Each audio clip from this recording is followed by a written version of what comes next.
afternoon. This is Tracy Delcambre from Mobile County Public School Systems Environmental Studies Center, and we are here today at beautiful Pine Lake.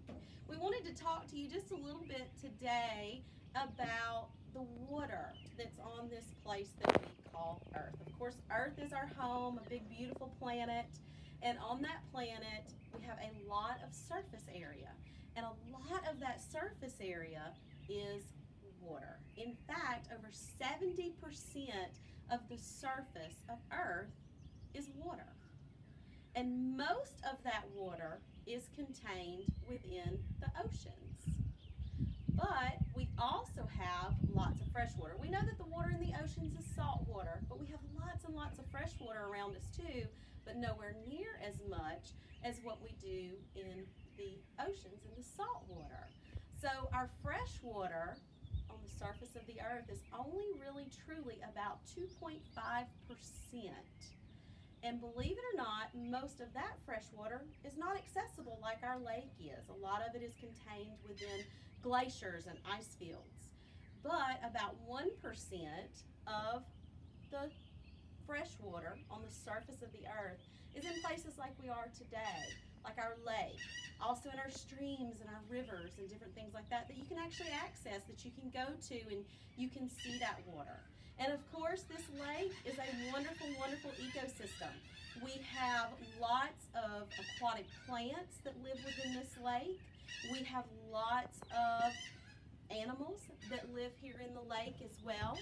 We have plenty of vertebrate animals, and you might be seeing some on the video right now, like turtles.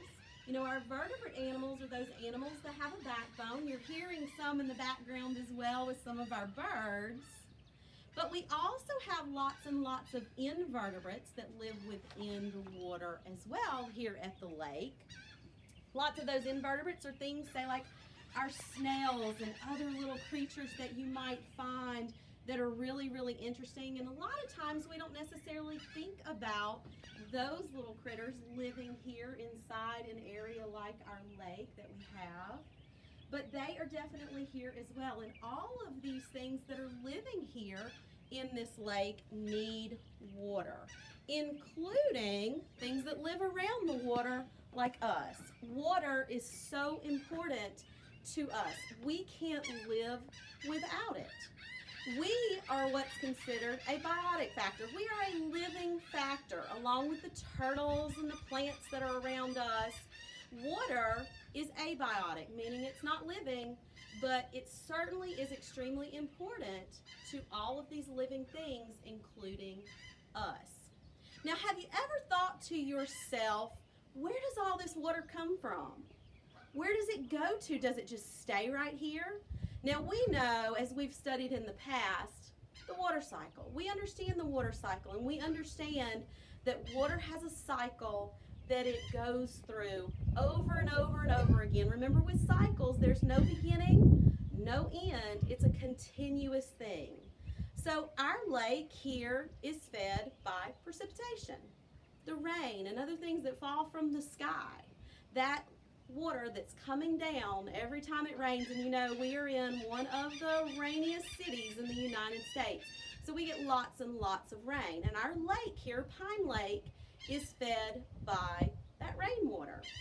And you might be wondering, well, does it just run off the ground here? Yes, a lot of it does, but we also have a creek that feeds our lake, that's way up at the beginning of our lake, at the head of our lake, a little farther north from where we are right here. And that creek is Campground Creek. Campground Creek flows down into our lake. Pine Lake, technically, is what we call a man-made lake. It was a natural wetland, but it is a man-made lake. And from here, the water doesn't just stop. Sometimes when we think about lakes, we think about water just staying right there, contained within that lake and not flowing anywhere else. But as you look out, you'll notice that we have a dam and a spillway. Water flows over that dam and spillway and eventually goes down into Halls Mill Creek.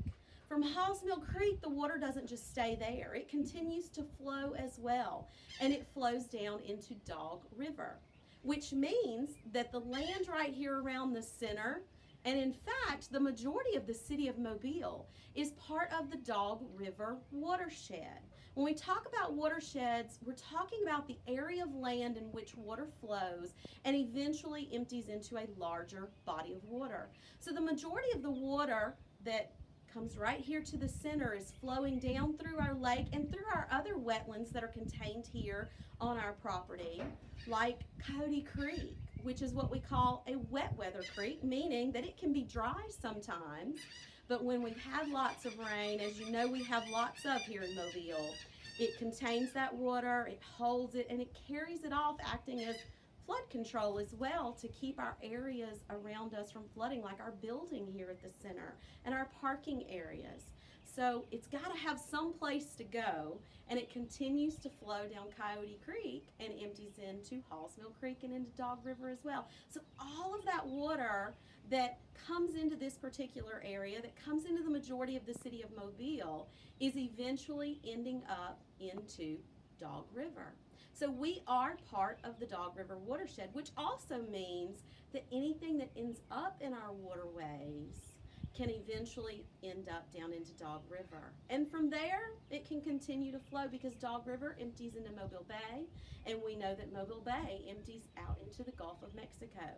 So little things that end up in our waterways, say like a plastic bottle, can eventually end up in the Dog River and end up into Mobile Bay and out into the Gulf of Mexico. So we want to make sure to protect areas like this, and you guys know a lot of those things that you need to do to protect areas like this, to protect the water, to protect the creatures that live in the water and the plant life that lives around the water, the animals that come down to the water to drink it because they need drinking water just like we do. You guys know what to do. You want to make sure to not allow any trash to enter our waterways. You want to make sure that you're not spilling things over into our waterways, like when your family might change the oil in their car. You don't want them to dump it out into an area that can eventually flow down into our waterways, because all of those things that enter our waterways can be very, very harmful to the creatures that live there. So you guys know that we need to protect these areas. And I hope that very soon you'll get a chance to come out and enjoy some of our waterways, whether they're right here at the center, like with Pine Lake, this beautiful lake that we have here, or if it's a local lake by your house, or you get the chance eventually to drive on down and take a look at the Gulf of Mexico down at Gulf Shores or Orange Beach, or you head down to Dauphin Island to take a look at the water there. We hope very, very soon that you get a chance to enjoy our waterways. But remember how important this water is to us. Without water around us, we could not be here because we need water to survive. Thank you guys for taking a look at our video today. We hope to see you again real soon.